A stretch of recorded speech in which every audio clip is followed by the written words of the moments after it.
보이는 것에 지지 않는 싸움, 보이는 것에 지지 않는 싸움이라는 제목으로 하나님 말씀 증거하도록 하겠습니다. 우리 진짜 신앙과 가짜 신앙이 있다 그랬죠. 그 진짜 신앙은 하나님의 일하심을 바라보고 우리가 보통 겉으로 드러나는 우리 뭐 납득, 이해, 공감 이런 것들 이건 보이는 거잖아요. 거기에만 매달리지 않는 것 그게 진짜 신앙이라고 했습니다. 보이는 것만 쳐다보는 건 가짜 신앙이겠죠. 그래서 보이지 않는 하나님께서 일하시는 것을 바라보게 될 때 하나님이 주인이다. 그게 충성이죠. 하나님 내 주인이다. 충성. 그리고 하나님의 주인 되심. 그리고 그분은 반드시 승리할 거니까. 그래서 당장의 어려움과 당장의 절망을 극복해내죠.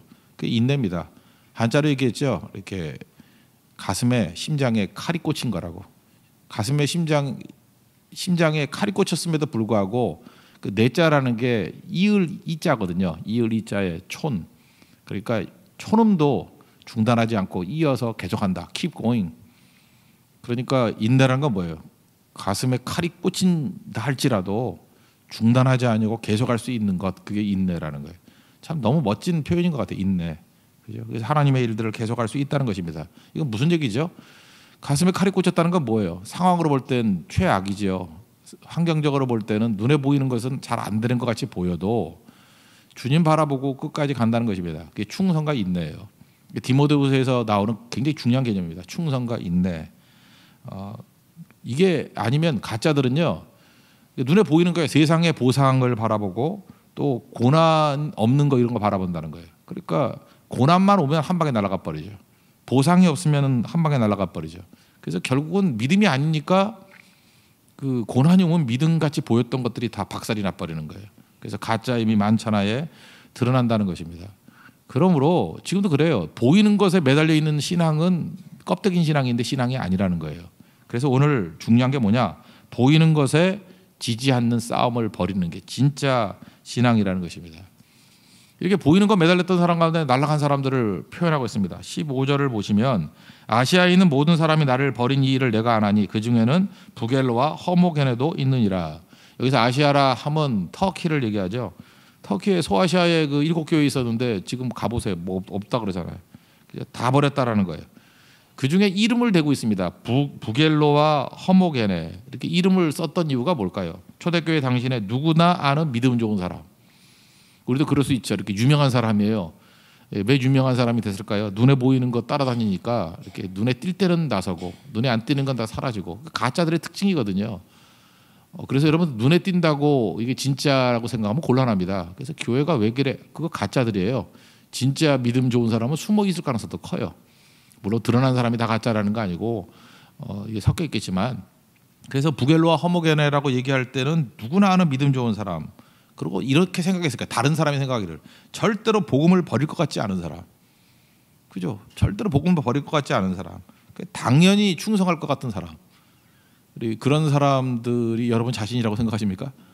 그럼 끝까지 가야죠. 근데 보이는 것에 매달리면은 이게 무너지잖아요. 다 버리고 떠났다는 거예요. 그래서 이름까지 얘기하잖아요. 신앙이라는 것은 다시 얘기하지만 보이는 것에 지지 않는 싸움이에요. 보이는 것에 흔들리면 안 되거든요. We live by faith. 믿음으로 살고 not by sight. 보이는 것으로 사는 것이 아니다. 이게 진짜라는 것입니다. 세상이 뭐예요? 눈에 보이는 힘과 가치를 추구하는 거죠. 그러니까 우리 한 사람 한 사람이 알게 모르게 별거 아닌 것 같지만 눈에 보이는 거 잠깐만 추구하면은 넘어진다니까요. 그래서 끝까지 못 갑니다. 가짜니까. 그래서 눈에 보이지 않는 가치를 끝까지 붙드는 모습이 있어야 된다는 것입니다. 똑같은 조건이었는데 우리 똑같은 햇빛이 내리쬐도 진흙은 굳어져 버리고 얼음은 녹는다 그러죠. 똑같은 조건인데 이 부겔로 허모게네는 도망쳤는데 배신하고 떠나갔는데 여기에 모델이 나오죠. 오네시보로. 오네시보로는 똑같은 고난이 왔는데도 불구하고 16절부터 나오죠. 그가 자주 격려하고 바울을 이렇게 부끄러워하는데 이렇게 가까이 있는 걸 부끄러워해요. 근데 와서 격려해주고 그 다음에 사슬에 매인 것을 부끄러워하지 아니하고 눈에 보이는 거는 부끄러움이잖아요. 아니야, 이건 하나님을 위해서 하나님이 뜻하신 바가 있는 거야. 부끄러워하지 아니하고 로마에 있을 때도 부지런히 와서 찾아서 나를 만났대요. 그러니까 어려움 당하면 다 따라가 버리잖아요. 가짜들은 그죠? 이렇게 눈에 보이는 걸 추구하기 때문에 이거 진짜를 봤잖아요. 그리고 에베소에서도 많이 봉사한 것. 그러니까 진짜의 특징 오네시보로. 여러분 가정에 오네시보로의 가정 같은 가정이 돼야 된다는 것입니다. 근데 이런 냄새가 안 나는 사람이 있어요. 어떤 사람을 탁 만나보면은 이게 부겔로 같은 느낌이 들어요. 이게 부겔로네. 냄새가 잠깐 냄새가 안 좋아요. 허목에나 같고 눈치나 보고 그 남들 이렇게 볼 때 이게 나서고 그리고 뭔가 온전한 충성을 못해. 예를 들어서 이번에 3일밖에 안 되는 거 아닙니까? 그런데도 불구하고 이거를 어디선가 깨먹어. 뭐 늦게 가든지 일찍 오든지 뭐 중간에 와서 새든지 4일을 하면요 똑같아요. 4일에도 또 빼먹어. 일주일을 하죠. 그래도 빼먹어. 그 본성이 그래서 그래. 본성이 온전한 충성을 못하는 거예요. 그래서 처음부터 마지막까지 온전하게 충성하는 법을 배워야 되는데 이 부겔로와 허목에는 이게 눈에 보이는 거 추구하니까 이 무너지잖아요. 이스라엘 12지파 가운데 이런 지파가 있었습니다. 강성한 지파였어요. 에브라임 지파가 그랬어요. 유다 지파만큼 강성했어요. 강성했는데 겉으로 볼 땐 되게 머리 좋은 거야. 에브라임 지파가. 그래서 이렇게 피해 있고 손해 볼 때는 그냥 모르는 척하고 못 들은 척하고 슬쩍 빠져버려. 그리고 공치사 있을 때는 나가서 가지고 모든 거 챙기려고 그러고. 그 시편에 보면 뭐라 그러는지 알아요? 그 에브라임 지파가 전쟁의 때 물러갔도다 저주받을 지파가 되고 하나님의 그 어떤 사탄의 상징이 돼 버렸어요. 근데 에브라임 지파가 뭐 크게 잘못한 게 있는 게 아니고요. 2% 부족한 거예요. 그냥 슬쩍슬쩍 빠져버리고 눈에 띄는 거에 끼고 아닌 거 안 하고. 유다 지파의 특징이 뭐예요? 희생하는데 앞장섰거든요. 그리고 자기의 존재, 내가 맥락적 사고라 그러죠. 이 전체적인 부분에 있어서 내가 이때 앞장을 서야 불을 붙이는 거구나. 내가 지켜줘야 전체가 사기가 세워지는 거구나. 뭐 이런 맥락적 사고를 하는 지파가 유다 지파였다는 거예요. 네 번째 아들임에도 불구하고 장자의 역할을 감당하게 됩니다. 종이 한 장 차이예요. 유다와 에브라임. 똑같이 강성한 지파였는데 북쪽 이스라엘의 대표가 에브라임이잖아요. 망하는 것의 상징이에요. 유다는 메시아 지파가 돼버리고 하나님의 구원의 상징이 돼버렸다는 것입니다. 여기도 똑같이 갈라지잖아요. 이게 부겔로와 허목에네 그리고 오네시보로. 이게 뭐 똑같이 충성했던 사람들이거든요. 눈에 볼 땐 다 이름 알고 있는 사람들이에요. 근데 사도 바울이 지금 샘플로 얘기를 하잖아요. 부겔로와 허목에네 같이 살지 말라는 거죠. 이 가짜라는 거예요. 보이는 것에 추구했을 땐 망하더라. 오네시보로 보라는 거예요. 그죠? 어려움이 있을 때도 보이지 않는 가치를 추구하니까 항상 승리하더라. 그러니까 우리도 이런 모습이 반드시 있어야 된다는 것입니다. 고린도 교회를 보면은요. 고린도 교회는 전반적으로 좀 문제가 있는 교회였는데 이 교회는 그 지식층들이 다니던 교회였습니다. 그러니까 똑똑한 사람들이었어요. 근데 이 사람들이 복음을 받아들인 이유가 은혜라고 생각을 하지 않고 자기 자신들이 똑똑해서 능력이 있어서 하여튼 지머리 굴리는 사람들이었어요. 그래서 복음을 받아들인 것을 세상적인 성공으로 생각하고 우월한 자의 표식으로 생각을 했다라는 것입니다. 제가 얘기했죠. 모든 신학의 마지막이 사람은 보잘것이었고 하나님은 위대하다. 은혜의 위대성. 이러면 건강한 건데 벌써 보세요. 자기 자신의 우월성과 위대하다 뭐 이런 걸로 나가니까 이건 가짜겠죠. 이래서 문제가 되더라는 거예요. 그러니까 이 고린도 교회가 사도 바울이 전도해서 세운 교회 아닙니까? 그런데도 불구하고 사도 바울을 보니까 눈에 보이는 것만 추구하잖아요. 어려움 당하고요. 또 하나님께로부터 보상도 받지 않은 것 같아. 그리고 뭔가 이게 볼만한 게 없는 것 같아요. 감동스러운 외모도 없고 못생겼고, 그다음에 뭐 맨날 환난 당하고 몸도 약해. 뭐 이게 뭐 육체에 가시도 있고, 그리고 가는 길마다 고난이 있어요. 그러니까 고린도 교회 교인들 같은 이런 가짜들은 특징이 뭐예요? 이 사도 바울의 사도권까지 거부해 버려요. 아니 사도 바울 때문에 믿은 사람이 사도 바울의 사도권을 부인한다니까요. 고린도후서에 보면 그것 때문에 열받아 가지고 고린도후서 쓴 거 아니에요. 그러니까 이 말도 안 되는 거죠. 이런 일들이 벌어진다라는 거예요. 이게 멀리 있는 게 아니라는 것입니다. 종이 한 장 차이예요. 눈에 보이는 것에 지지 않는 싸움. 이게 중요하다는 것입니다. 그래서 커지는 게 중요한 게 아니라 생명으로 커지는 것과, 여러분 지금도 있나? 뻥튀기 아세요? 이렇게 조금 뭐 쌀 같은 거 집어넣고 팍 튀기면 빵 하면서 이렇게 이만해지거든요. 그 가짜가 성장하는 방법은 뻥튀기고요. 생명은 탄생시키고 양육하는 거예요. 이게 목회를 할 때 또 우리 전도를 할 때 보면은 가끔마다 이게 뻥튀기 같을 때가 있어요. 그건 가짜거든요.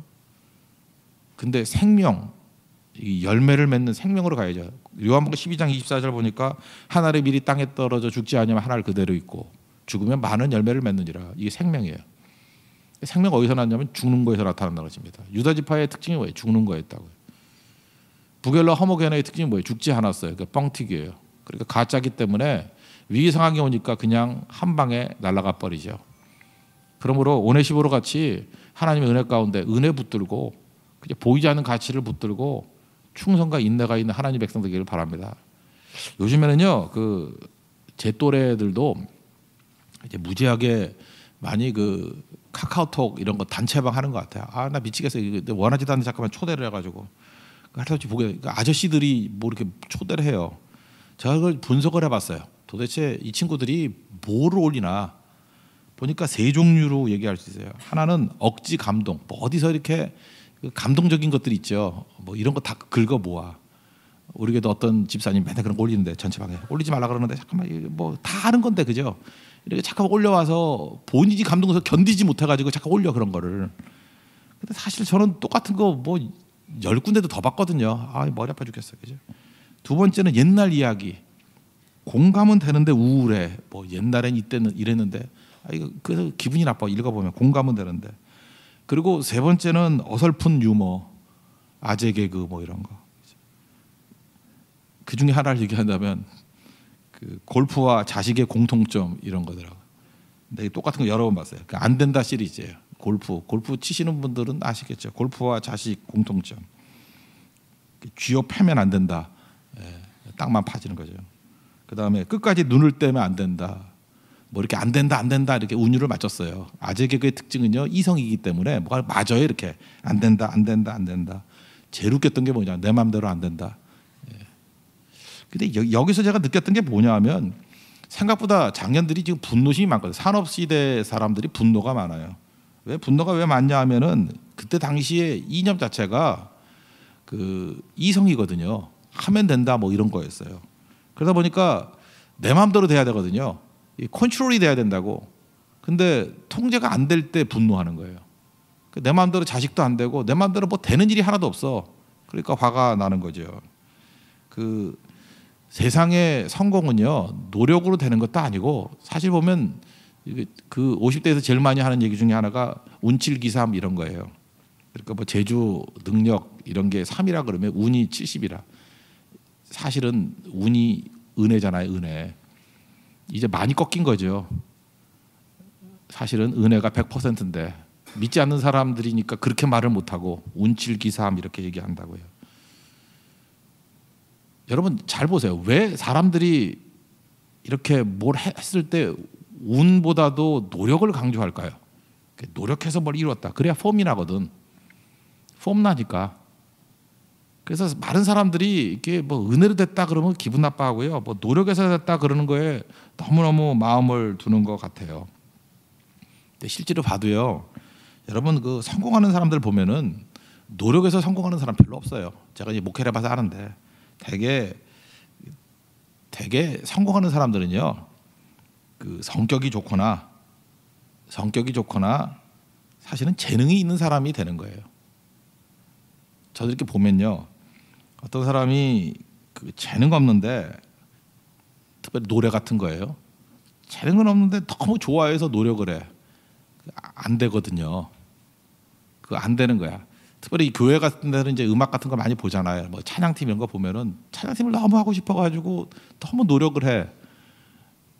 근데 사실은 안 되거든요. 교인들이 다 듣기 싫어하고 막 그런 거 되게 많아요. 어떤 사람은 율동을 너무 하고 싶은데 노력만 하는 거야. 무슨 뭐 사이보그 나와가지고 율동하는 것 같아. 이렇게 로봇 춤 같아. 그래서 참 노력 갖고 안 되는 건데 사실 그거는 은혜거든요. 타고난 게 더 큰 거예요.